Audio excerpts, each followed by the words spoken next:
Hey guys, sorry I haven't been on here for a while. I've been still fighting with Anthem, still fighting with the cancer, and then everything that's gone along with the billing issues and the nurse visits and the not having my option care bill paid in August of last year, which caused a 21 delay of me getting my fluids this year. And I ended up having I lost a midline in my chest and another line in my arm, went to a blood clot. Just been fighting everything. I've been fighting Anthem for hospital or for home healthcare visits, and I was told to buy a second policy in 24, which I did, which was more money, and they ended up not giving me those visits, even with my palliative care nurse saying it's the worst care she's ever seen and that I could have died multiple times.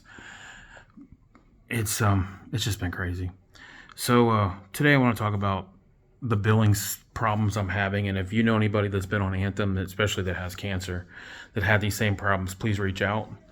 But I'll just start. This is all their documentation, everything factual. So here we go. This is the unsubsidized, what it would be without my subsidy for me and my son. January 1st. Then the confusion. Then it goes to $383. Pay by January 1st. And this isn't even the right bill. It's supposed to be $191 by January 1st. So I finally got that paid. January 1st came along, and then here's February 1st. That was the amount, the $191.56. This is the confirmation number. Paid on February, what's that? That's important. February 6th. So on February 13th, I get a bill, another $382 or $383.12. That's kind of crazy. There's the date.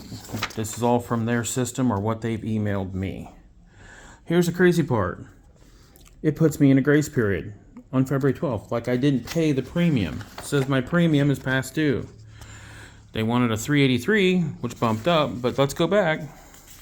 How can my premium be past due when I paid it in full on the date, February 6th? See, we're going here. So that's April, saying I'm due, and I'm in a grace period. Now the problem with this grace period, it puts you in like I haven't paid in 2 months. So then my hospital and all my other stuff acts like I'm inactive when they check me. So this letter is really important. If you guys can read it, and all the dates. And it's more than that, and especially with my other doctors. And then here is my palliative care nurse, or my oncologist.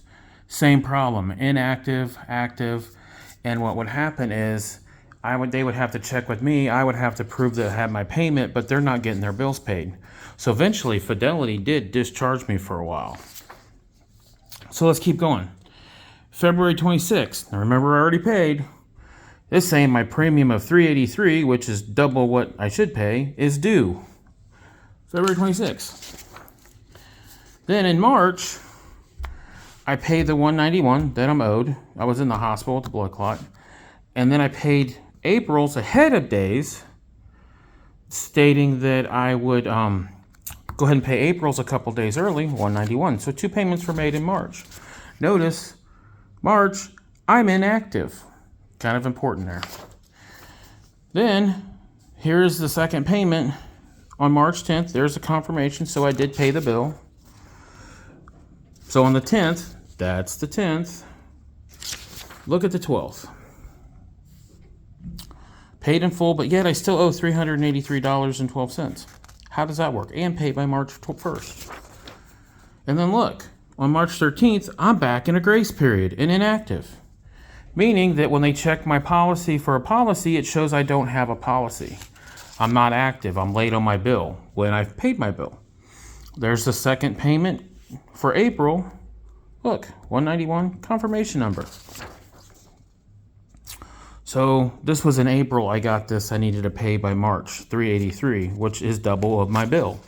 And they don't explain it to me. They have no, April 2nd. You need to make a payment for $383.12. But when you go to the bill, it says you owe 191. Now, sometimes it'll split the bills up and put it on a different day, but it's never the 382, it's the 191, the right bill. But here's April 8th. Look, I'm back in a grace period.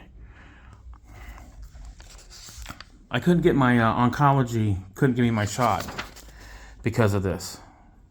Look, April 8th, back in a grace period, payment not paid. Your premium is past due. If it's 191 and it's supposed to be 191, why is it 383? April 12th. Your payment. So I went ahead and paid, which should be, make this May's payment technically, a 191. So you'd think I would be caught up or whatever. There's the payment, paid April 17th, 191. And it was happy for a day or two. Then on the 22nd, it's saying I owe another 191 before May. Not the 383 or whatever, the 191. But if I prepaid April on the 30th of March and have the confirmation number and paid in April 17th pretty much May's number and have the confirmation number, how am I late?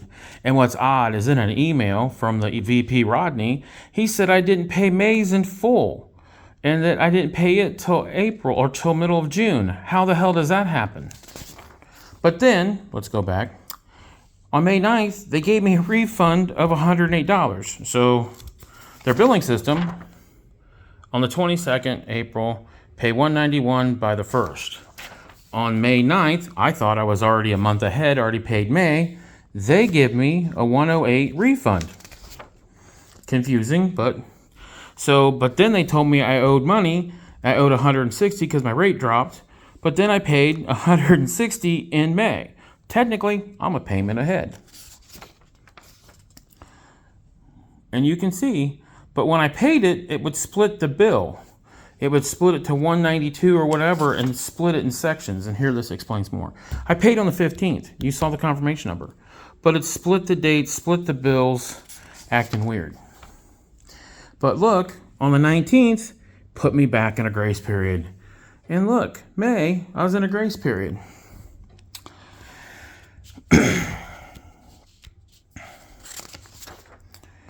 And then there's proof I paid, $162.29, Anthem. So then that's on the 15th. Look, on the 20th, their billing system says I owe $94. Yeah. Back on June 1st, I owe $94. How can I owe when I was already a payment ahead? And then I paid what they told me to pay in June. And then they wanted me to pay more in June, and I paid. Everything they told me to pay, I paid, except the $300 and some odd dollars, because that was double my payments. And I paid the $162 in July. Total balance. So if that's what they're asking me to pay, and then they don't take it, what do you expect? Now, here's the problem. I had multiple infections. I'm losing vascular access. They know this. They get these letters. But they don't really care. Here is from this. And now this big stack over here. Now here's where it's even crazier. We're going to show this. This is my son's access counseling bill. We checked. We verified that his counseling was taken care of in my plan. But look, they go back to the dates. Around the time I started complaining. And the same time that I started filing complaints with ODI. And what's crazy is, as you can see, we have the same name. But there's the total going back to 6/2024. So that's my son, my 10-year-old son. That's really messed up, isn't it? Here's more. Could have been preventable care. Could have been preventable care. All this could have been preventable. My access, I'm losing vascular access.